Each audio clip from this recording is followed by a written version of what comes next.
Years ago, I wrote this article on my blog many years ago, but I thought it would be really funny to recreate it in video because it'll actually be a lot funnier with me doing it.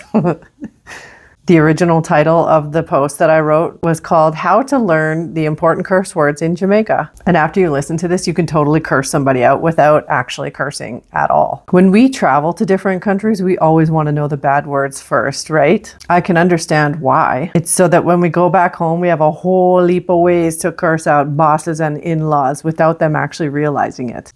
Everyone is a foreigner when they travel, whether it's us traveling to another country or them traveling to ours. We've all been foreigners at one point or another. And hands down, the most entertaining thing about foreigners in any land is communication. It's both fun and frustrating, but mostly totally amusing, trying to convey messages between language barriers. This story demonstrates the laughable barriers in one particular country. And here's the plot twist. They speak English. With Jamaican Patois, it's not all about F-bombs, it's an entire language bomb, and I love every minute of it. Patois is the main dialect in Jamaica, but it's not their first language. English is. And funny enough, Jamaican Patois is English, even though you probably won't even understand 50% of it.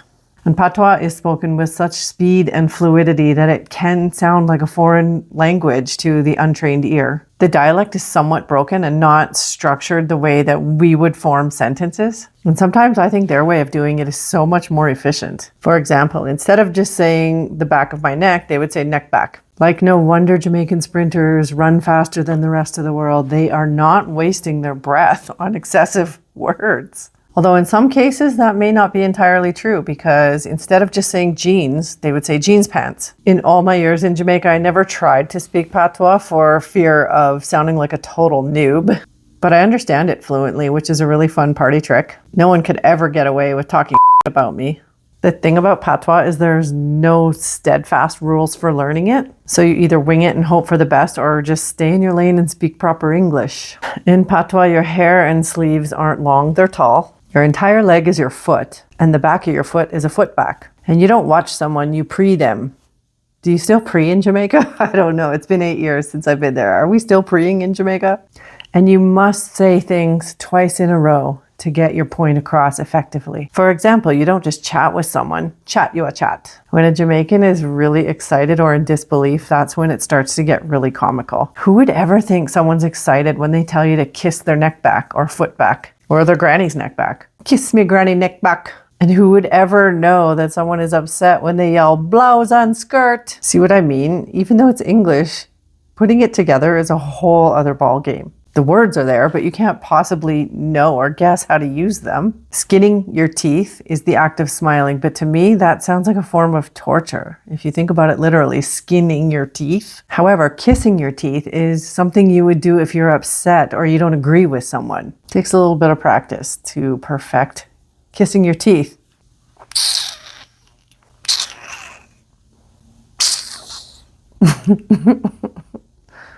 Now for the fun part. Almost everything past this point might be offensive to some people. I don't know. There's a wide and colorful array of offensive words unique to Jamaica that would sound absolutely ridiculous if you use them anywhere else. This is one of the awesome things about the dialect. Nothing is literal. You can call someone a pussyhole without them immediately thinking of a vagina. Instead, they might go tell you to suck your mother or suck your muma.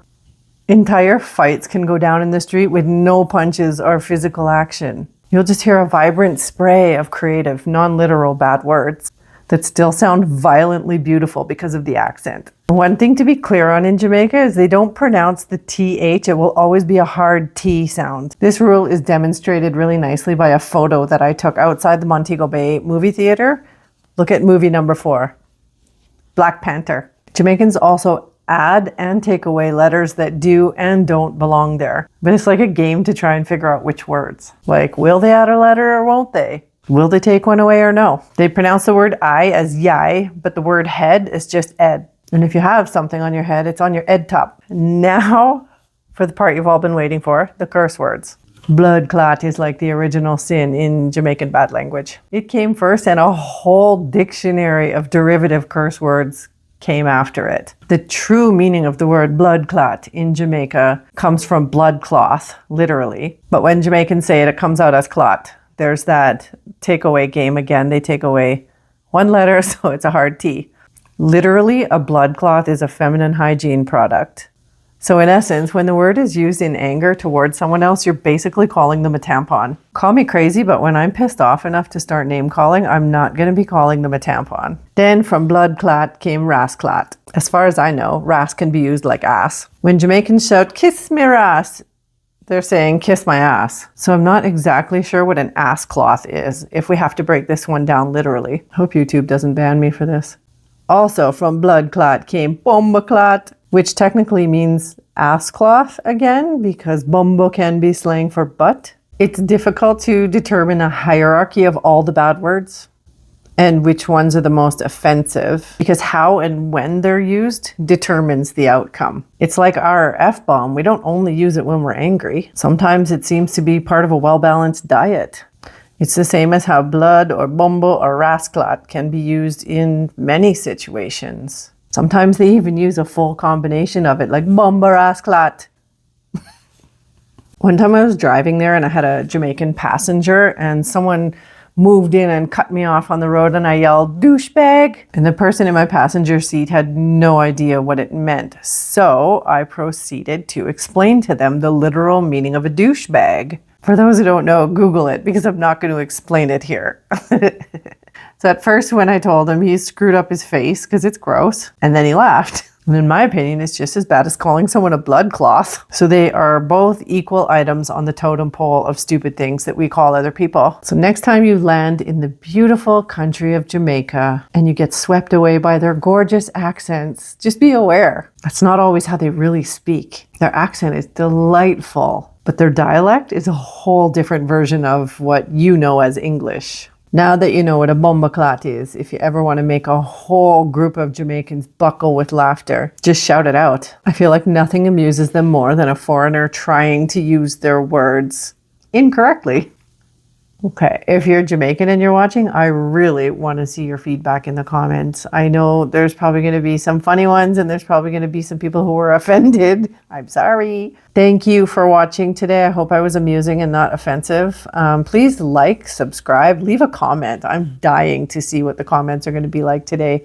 And in the meantime, I'm Christy. Thank you so much for joining me here at Jamaica Made Me Do It. See you next time.